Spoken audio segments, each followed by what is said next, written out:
The streets of Sri Lanka have been filled with protest as an economic crisis grips the country.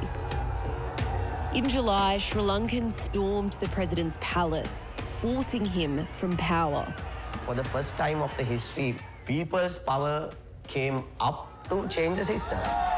Protesters are calling for the President Rajapaksa to stand aside. I've been covering the unrest in Sri Lanka all year.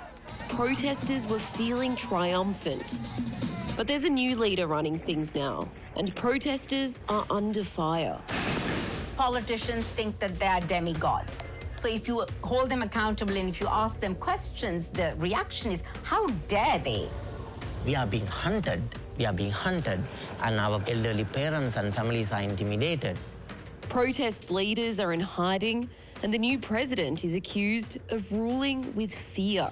Do you think that arresting people and cracking down is going to fix the We arrest crisis? people who broke the law. The march is just behind me, and right over here is a wall of police. Pressure is intensifying, but the problems that triggered this uprising haven't gone away. All of the students have now sat down in the middle of the road, and they're tear-gassing now. යාන්ගොඩ මතක් කරනවා. ඒ නිසා අපි කියනවා සෙල්ලම් කරන්න ඕනේ නම් අපි ලෑස්ති සෙල්ලම් කරලා පෙන්නන්න.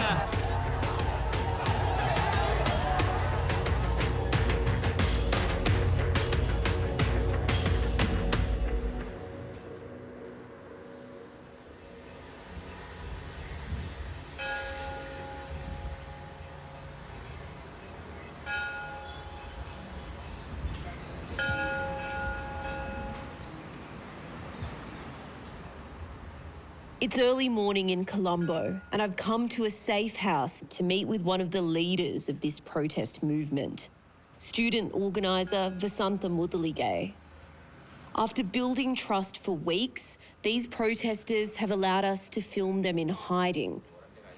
They say their homes aren't safe anymore, and they could be arrested at any moment. සියලුම දෙනාගේ ගෙවල් වලට පොලිසිය මැදිහත් වීම කරලා තියෙනවා.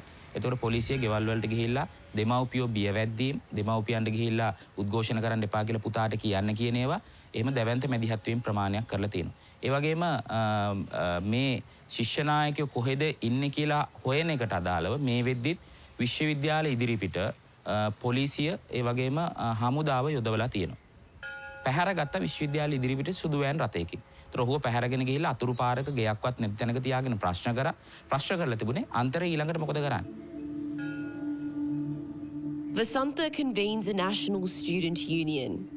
They're one of many groups who've joined this protest movement that Sri Lankans call the struggle. Protesters want systemic change. They say the office of the president holds too much power, that it's created a culture of corruption and mismanagement. ඒ වගේ මේ ආණ්ඩුක්‍රම ව්‍යවස්ථාවේ මේකාධිපති ස්වරූපයක් එක්ක ජනතාවගේ අයිති නියෝජනය කරන්නේ නැති නිසා ඒ තමයි පාලනයට ජනතාව සම්බන්ධ කරගන්න පුළුවන් විදිහේ මේ අරගල ඉවර නැහැ. අපි වත්තඩංගුඩ ගත්තත් මේ අරගලේ මෙතනින් එහාට මේ රටේ ජනතාව වගේම අපේ සියලු පාර්ශ්වයක දලා මේ අරගලේ ඉස්සරහට යනවා. අත්තඩංගුට අරගෙන අපි දන්නවා මේක නතර කරන්නත් බෑ. This was Wasanthe earlier this year.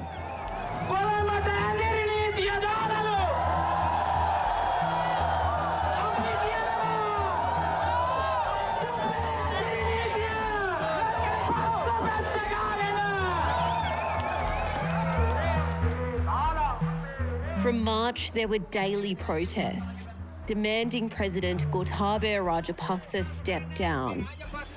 Protesters accused him and his brother, the Prime Minister Mahinda Rajapaksa, of bankrupting the country, leading to an economic crisis that stripped people of fuel, food and power. No education, no food. Economy is at a standstill. The people are living with 1 meal per day. Can you imagine? Can you imagine? In April, people started occupying a park called Gallface Green, and it grew into a thriving protest village. But things suddenly turned violent when armed Rajapaksa supporters launched an unprovoked attack. Some protesters retaliated, burning vehicles and politicians' homes.